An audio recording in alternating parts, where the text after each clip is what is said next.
It's the middle of summer in Norway. Parliament is on recess. Half the country is on vacation. In an hour, this will be the deadliest day Norway has seen since the Second World War. By the end of it, 77 people will be dead, most of them teenagers. To understand why July 22, 2011 hit Norway so hard, you have to understand what Norway was before it. This was, and largely still is, one of the safest, most stable countries on Earth. Low crime, high trust in government. A police force that, at the time, didn't even carry guns on routine patrol. That afternoon, in the heart of Oslo, a white van pulled up outside the building that housed the office of Prime Minister Jens Stoltenberg. Inside it, roughly 950 kilograms of homemade explosive, built from fertilizer the driver had legally purchased, using a farm he had registered specifically for that purpose. At 3:25 in the afternoon, it detonated. The blast killed 8 people and injured well over 200. It tore through the government quarter, shattering windows for blocks. The Prime Minister himself was not in the building at the time. He was unharmed. Had this happened at almost any other time of year, the death toll here alone could have been far higher. But it was late July, Norway's traditional vacation period, and the building was unusually empty. For the next hour and a half, Norway believed this was the attack. Police, media, and the public were focused entirely on Oslo. They had no idea the bomber was already driving somewhere else.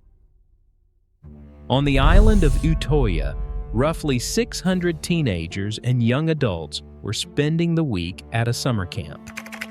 It was run by the AUF, the youth wing of Norway's Labour Party, and had been held there every summer for decades. For a lot of Norwegian kids interested in politics, this was the place to be in July. At around 5 in the afternoon, a man dressed as a police officer arrived at the ferry dock. He told the crew he was there to secure the island following the bombing in Oslo, a routine check, he said. He was let on the ferry. Once on the island, he was met by the camp's leader who grew suspicious. Within minutes, he had killed her and the island's security officer. Then he began walking through the camp. For the next 72 minutes, he moved across Utøya, systematically hunting people down. Some hid in ravines. Some swam for the mainland over a kilometer of cold water, some drowning or nearly drowning in the attempt. Police response was delayed, partly by geography, partly by a chain of communication failures that would later become a national scandal. By the time an elite police unit reached the island and took him into custody without resistance, 69 people were dead. Most were teenagers. The youngest victim was 14. The man's name does not need repeating more than once in this video, and we are not going to dwell on it. He was 32, Norwegian, no military background, no criminal record to speak of beyond a teenage vandalism charge. He had briefly been involved with a mainstream anti-immigration youth political group years earlier before drifting into more extreme online spaces. Before the attack, he had written and circulated a sprawling manifesto, over 1,500 pages, laying out a worldview built around conspiracy theories about immigration and what he called cultural Marxism. He believed the Labour Party and its youth movement were responsible for what he saw as the cultural transformation of Norway, and Utøya was, to him, a symbolic and literal target. He was not part of a cell. He was not part of an organization.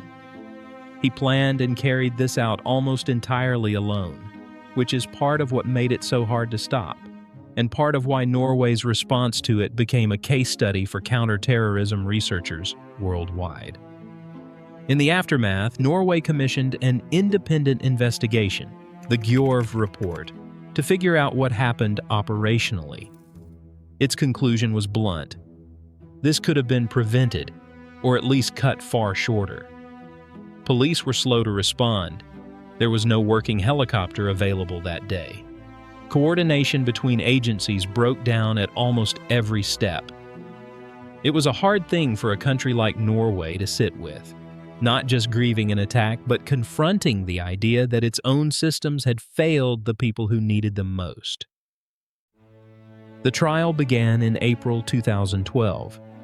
He admitted to carrying out both attacks. That was never in question, but pleaded not guilty, arguing he had acted out of necessity to defend against what he believed was a cultural invasion. The court did not buy it. In August 2012, he was found sane and handed Norway's maximum possible sentence. 21 years of what is called preventive detention, a sentence that can be extended indefinitely, 5 years at a time, for as long as he is considered a danger to society. Functionally, it can mean life. Norway does not have the death penalty. It never seriously considered bringing it back for this. That decision, restraint, even in the face of the worst attack in the country's modern history, became its own kind of statement. In the days after, hundreds of thousands of Norwegians filled the streets of Oslo carrying roses, not in anger, but in a deliberate collective refusal to answer hatred with more hatred.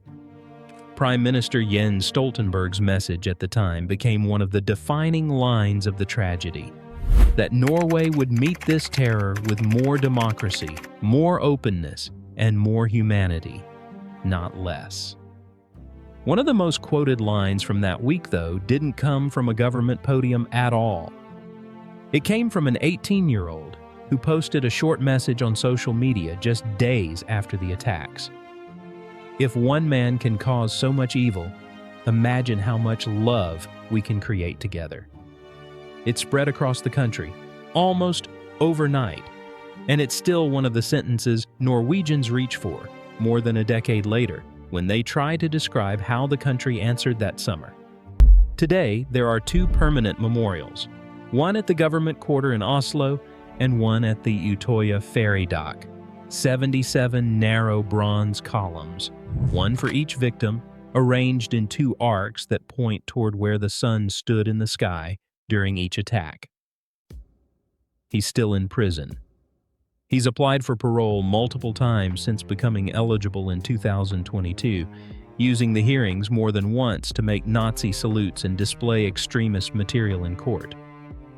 Parole has been denied every time.